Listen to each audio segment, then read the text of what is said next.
বাংলাদেশ ও চায়নার মধ্যে স্বাস্থ্যসেবা বিনিময়ের এক নতুন অধ্যায় শুরু হতে যাচ্ছে।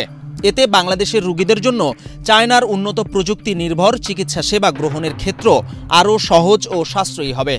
একই সঙ্গে সরাসরি চায়নার হাসপাতাল থেকে চিকিৎসার আমন্ত্রণপত্র, অন স্পট ভিসা সহায়তা, ভিসা প্রসেস, আমন্ত্রণপত্র প্রদান এবং চায়না যাত্রার সহযোগিতা পাবেন বাংলাদেশি রোগীরা।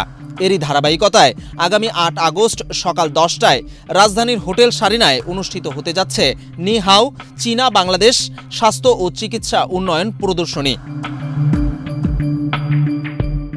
বুধবার ৬ আগস্ট জাতীয় প্রেস ক্লাবের আব্দুল সালাম হলে নি হাও চায়না বাংলাদেশ স্বাস্থ্য ও চিকিৎসা উন্নয়ন প্রদর্শনী শীর্ষক আয়োজিত এক সংবাদ সম্মেলনে জানানো হয়, বাংলাদেশি রোগীদের জন্য চায়নায় চিকিৎসা সেবা গ্রহণের ক্ষেত্রে এসব সুযোগ সুবিধার কথা। ওদের স্বপ্ন পূরণে পাশে থাকতে পেরে আমরা গর্বিত। বাংলাদেশ এবং চায়নার যে ফ্রেন্ডশিপ মেডিকেল সেক্টরে আরও ভালো হয়। কিভাবে ভালো হয়? শুধু এরকম না যে চায়না থেকে বাংলাদেশ থেকে আমাদের যে পেশেন্ট তারা বিভিন্ন দেশে আপনার চিকিৎসা নিতে যাবে, এরকম ব্যাপারটা না। আমরা চাই যে বাংলাদেশের মেডিকেল সেক্টরটা আরও যেন উন্নত হয়। যেমন অ্যাডভান্স মেডিকেল টেকনোলজি বলতে পারি আমরা, ওই বিদেশ থেকে অথবা চায়নার থেকে যে মেডিকেল ডক্টর এখানে এসে যেন আমাদের মেডিকেল ডক্টরদের সাথে কোলাবোরেশন করে আপনার ফার্দার আমাদের দেশকে সাহায্য করতে পারে এবং আমাদের দেশের যে রোগীরা তারা যেন আমাদের দেশেই ভালো উন্নত ট্রিটমেন্ট পায়। এর পাশাপাশি যেন আমরা আস্তে আস্তে চায়নার সাথে কোলাবোরেশন করে বাংলাদেশের চাইনিজ হসপিটাল তৈরি করতে পারি এবং বিভিন্ন ক্লিনিক্যাল রিসার্চ সেন্টার তৈরি করতে পারি। এই উদ্দেশ্যে কিন্তু আমরা এই আয়োজনটা করা।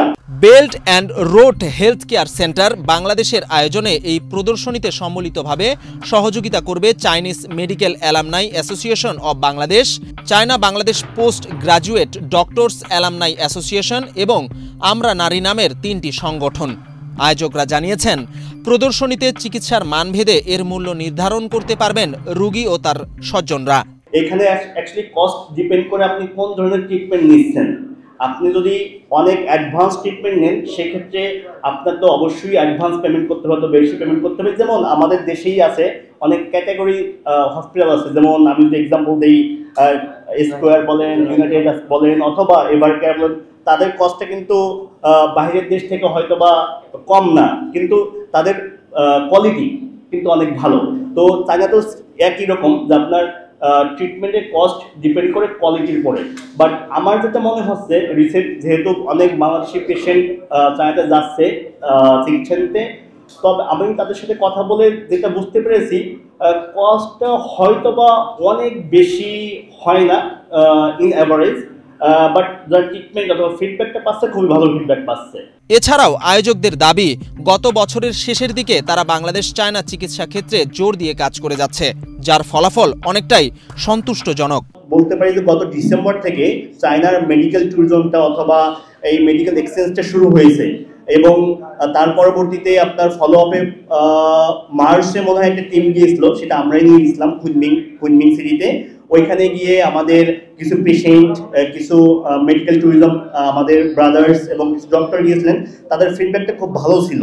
এর পরবর্তী থেকে কিন্তু আমরা আসলে কিছু এক্সচেঞ্জের ব্যবস্থা করেছি, যেমন কিছু ডক্টরস ওইখানে ট্রেনিং করতে যাচ্ছে, ওইখান থেকে ডক্টর এসে এখানে ট্রেনিং করতেছে। আগামী ৮ আগস্ট হোটেল সারিনায় সকাল ৯টায় প্রদর্শনী শুরু হয়ে চলবে বিকেল ৫টা পর্যন্ত, যা থাকবে সবার জন্য উন্মুক্ত। প্রদর্শনীতে চায়নার ১২টিরও বেশি সুনামধন্য হাসপাতালের প্রতিনিধি, চিকিৎসক এবং কর্মকর্তারা অংশ নেবেন।